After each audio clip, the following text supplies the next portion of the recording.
In this video, I'm going to share with you how to avoid objections completely by eliminating them before they even come up in the sales call. If you're wondering who I am, I've closed over $1.5 million in sales over the last few years. And yeah, I'm going to share with you exactly what you need to do to raise their conviction so high that it's just more likely that they buy your stuff in the call. So in simple terms, you are just not moving the needle when you're talking to people. And as you can see, I've got a little temperature gauge here. So let's just look at the sales process in general. So you've got the discovery phase, you've got the pitch, you've got the post pitch, you've got the price pitch, and you've got the objection handling phase. Now in the discovery phase, and the pitch, and the post pitch, and the price pitch, and the objection handling phase, every single one of those phases, you need to be moving the needle.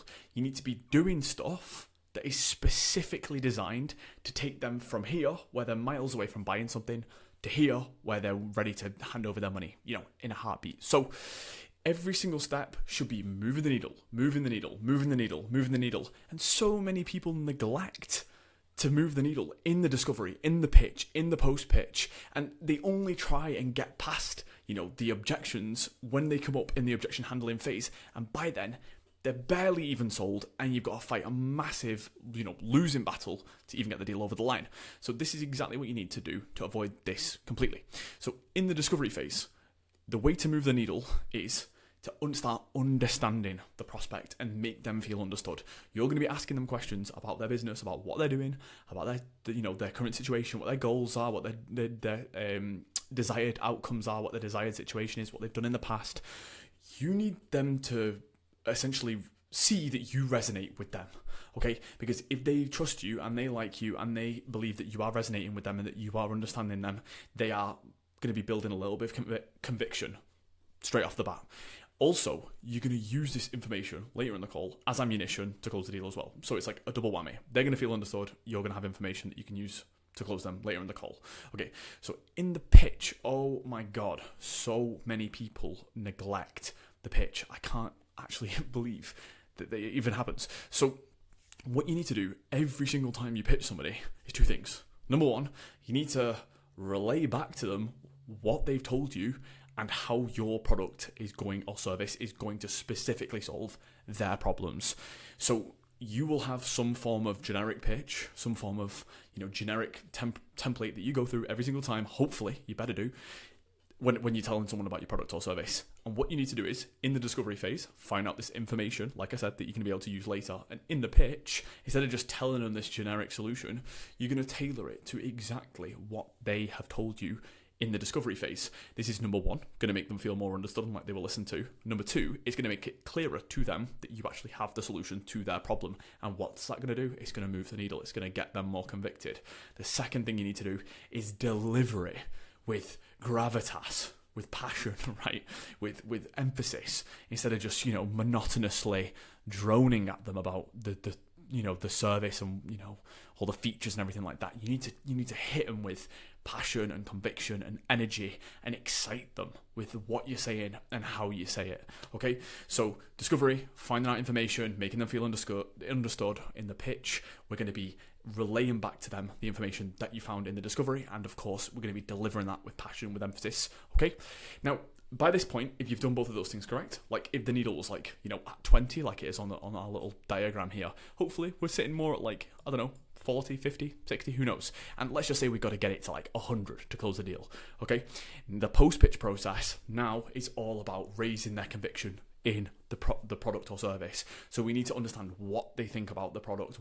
How do they feel? Do they think it's going to work? Do they actually believe it's going to get them to where they want to go? What questions do they have? You want to unearth as much as possible and start basically answering questions and overcoming obstacles before they turn into objections, to avoid objections coming up completely.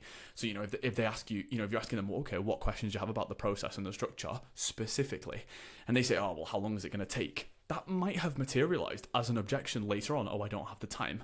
Because if they don't know how long it's going to take them, then they're never going to know whether they've got the time or not. So they'll probably just assume, hey, I might not even have the time for this, or it might come up later, but it might be, it's an objection, and it's not just like a little obstacle that you can just get past really easily. It's an objection, it's like resistance to the sale. But because we're not even given the price yet, we're able to deliver responses. There's no pressure. Everyone feels relaxed, and lo and behold, we're able to move the needle. So we've found out information about them in the discovery.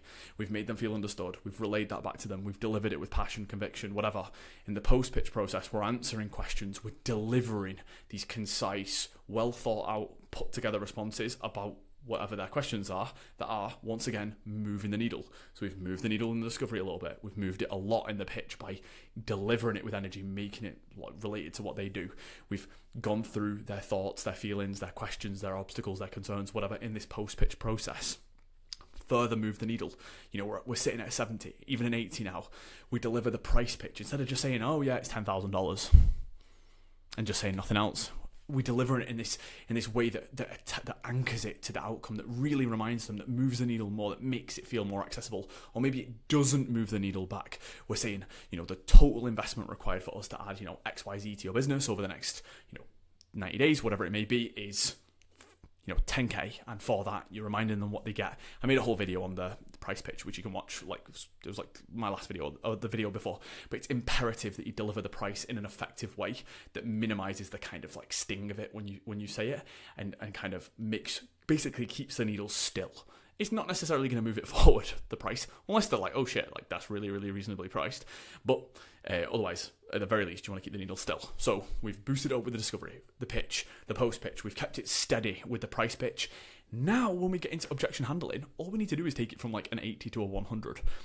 If we hadn't have delivered the pitch, if we hadn't have gone through this post-pitch process, they might still be sat at a 30, a 40 right now, and you give them the price.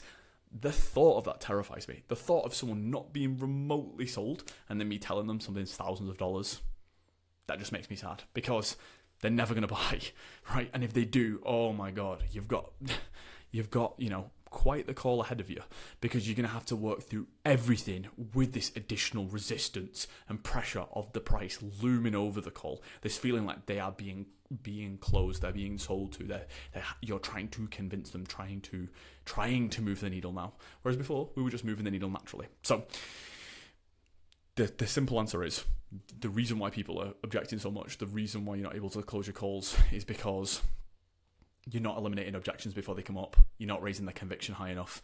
You need to keep boosting it. So when you give the price, they're like, okay, cool.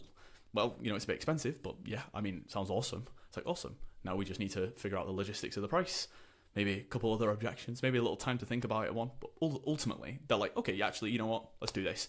And you close the deal. So raise their conviction in the discovery by understanding them, by making them feel understood, by finding out information which you can then convey back to them in the pitch with passion, with energy, with emphasis.